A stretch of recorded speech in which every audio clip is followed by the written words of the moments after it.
Good morning to all of you. I hope you all are doing great, students. So in today's video, we will practice 41 word substitution, and all these words are very much important in your upcoming examination. So let's start our today's test series. First question is, one who is honorably discharged from service. So the right answer will be option B, emeritus. Question number 2, inedible. Option A, uneatable, B, polluted, C, delicious, D, damaged. So that cannot be eaten. Option A, uneatable. Question number 3, matter written by hand. So the right answer will be manuscript. Manuscript is written by hand. Question number 4, code for diplomatic etiquette and precedence. Kind of rules and regulations. The right answer will be option D, protocol. Okay? Select the word which has different meaning from the following group of words. Means tainted, deceased, putrid, wholesome, rotten, rancid. Rotten, putrid, tainted, diseased, rancid. All these are synonym. So the right answer will be option C, wholesome. Alright, बाकी सबका मतलब क्या होता है? Polluted, ठीक है, खराब, stale. Question number 6. Choose the word or phrase which is nearest meaning to the given keyword. The word is sadistic. So who are sadist? जो दूसरों को पेन देकर उनको खुद को खुशी मिलती हो. The right answer will be option C. Deriving pleasure from inflicting pain on others. यहाँ से आप inflict के साथ on का preposition याद रखना. ठीक है? Inflicting pain on others. तो sadistic से ना आप sad याद रखना, जो दूसरों को sad करते हैं. इस तरह से. Next, question number 7. A rider can control his horse by pulling at its. So जो घोड़े की जो लगाम होती है उसको हम क्या कहते हैं? That is called rein. Option C. ठीक है, ये हम confusing words के कैटेगरी में पढ़ते हैं और you can call them homonyms. उन कैटेगरी में हम इन वर्ड्स को पढ़ते हैं. अब इसका होमोनियम भी लिख देते हैं. That is ये वाला rein. इसका मतलब क्या होता है? रूल, शासन. आगे बढ़ते हैं. Question number 8. The Times has had an excellent reputation for over 200 years, said its editor. So the Times is a newspaper who has been working for the paper since 1980, and now we are trying our best to continue the tradition in order to produce a newspaper for the 21st century. So here you need to find the meaning of tradition which is given in this snippet. Option A, convention. Option B, innovation. C, modernization. Or D, advancement. So the right answer will be option A, convention. आपने conventional ways सुने होंगे, है ना? Conventional ways का मतलब traditional ways. Although I have been interested in photography, yet I am only. हालांकि मुझे photography पसंद है, फिर भी मैं एक सिर्फ एमेच्योर हूँ. एमेच्योर का मतलब एक ऐसा पर्सन जो किसी भी चीज़ को सिर्फ अपने हॉबी के लिए फॉलो करते हैं, not as a profession. So for that we use this word amateur. And novice and apprenticeship, दोनों ही वर्ड हमारे किसी भी बिगनर के लिए यूज होते हैं. तो यहाँ पे कौन सा वाला वर्ड लगेगा? Amateur. Option D, sporadic. Sporadic का मतलब होता है जो कभी कभार हो. ठीक है, तो right answer will be option c, occasional. ये वर्ड बहुत आते हैं पेपर में, प्लीज इसको याद रखना. Question number 11. A person suffering from nervous system. Nervous system breakdown होगा किसी का तो he will be called as neurotic.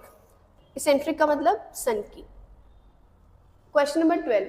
Sachin Tendulkar reached the dash of his career at an early age. Tendulkar अपनी अर्ली एज पर ही अपने career के Pinnacle पर पहुंच गए. It is the most suitable word. ठीक है, इसलिए हम इसको लगाएंगे. Next, question number 13. Filling the blanks with the most appropriate option. The landlord has threatened to dash me if I do not vacate the house by next month. अगर मैंने अगले month तक घर खाली नहीं किया तो उन्होंने मुझे धमकाया है कि वो मुझे सू कर देंगे. Option B. Next, question number 14. The gang leader and his dash were convicted. Gang leader और उसके सह अपराधी. तो सह अपराधी के लिए कौन सा वर्ड है? ऑप्शन डी, अकम्प्लाइसेस वर कन्विक्टेड. कन्विक्टेड का मतलब दोषी ठहराना. Question number 15. If someone opposes others all the time you call him, अगर कोई पर्सन दूसरों को हमेशा ही अपोज करते रहेगा तो उसके लिए हम कौन सा वर्ड यूज करेंगे? Option D antagonistic. ठीक है, एंड इसमें एंटा आपका रूट वर्ड हो गया। प्रोटैगनिस्ट का मतलब मेन कैरेक्टर।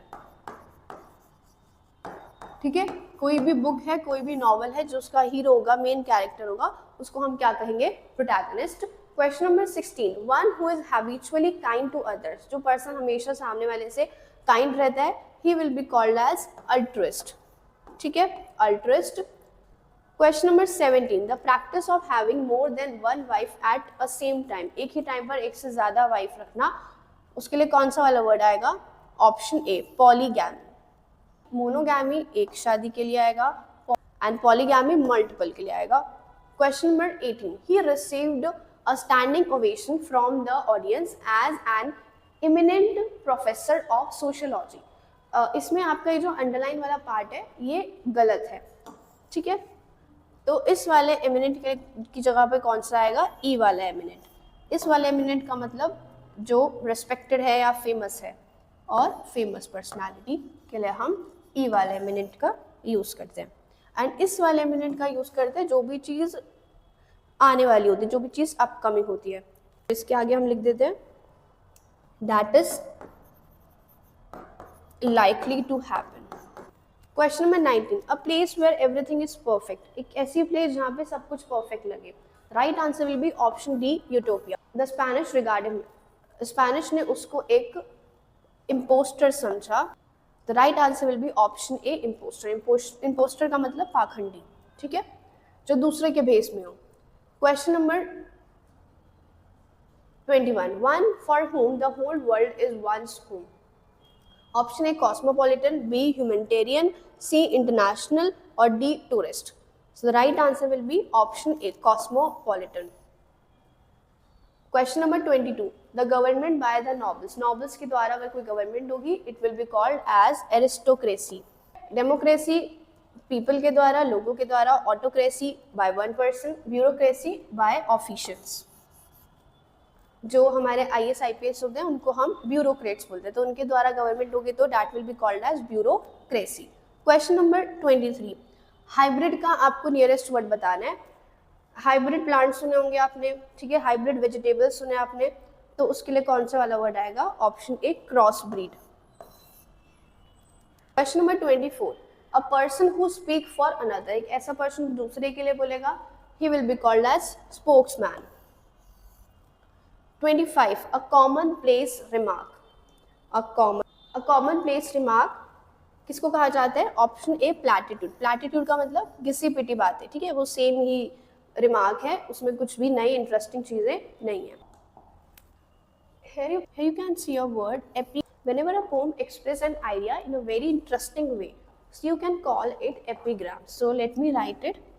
When a चलो question number 26, a place where money is coined, right answer will be option A mint. Question number 27, scientific study of fungi, fungi की स्टडी को क्या कहा जाता है?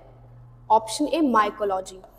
ठीक है, जूलॉजी एनिमल की हो गई, बॉटनी आपकी प्लांट्स की हो गई। Question number 28, a person who is easily ready to believe things, एक ऐसा पर्सन जो चीज़ों के ऊपर जल्दी बिलीव कर लेता है, he will be called as option A credulous. And इसमें जो क्रीड है ये हमारा रूट वर्ड होगा। Question number 29, one who is 100 year old, अगर कोई पर्सन 100 ईयर ओल्ड है तो उसके लिए हम कौन से वाला वर्ड यूज करेंगे? सेंटेनेरियन। ऑक्टोजेनेरियन स्टूडेंट्स किसके लिए आएगा? जो 80 से 89 तक होंगे। एंड सेप्टाजेनेरियन किसके लिए आएगा? जो 70 से 80 के होंगे। ठीक है, 89 के होंगे।